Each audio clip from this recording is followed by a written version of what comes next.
Usa ka SUV ang nidasmag sa poste sa traffic light sa may Cebu South Coastal Road.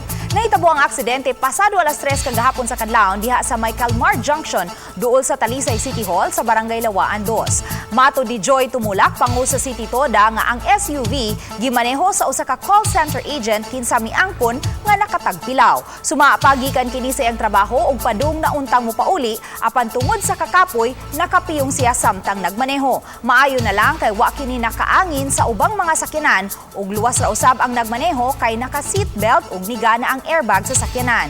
Maong ani ay pahimangno ang City Toda. Pahinamduman ang atong mga kaigsuonan nga once magsubay sila dinhi sa Cebu South Coastal Road, ilabi na gyud sa atong mga intersections, bisan na to ug dunay mga traffic lights, dili lang gyud ta magsalig sa traffic lights, labi na gyud og panahon sa tungang gabi hangtod sa kadlawon, bisan tuod og go ka, pero while approaching ka sa ato ang traffic lights, go ang imong signal, palihog apply lang gihapon og brake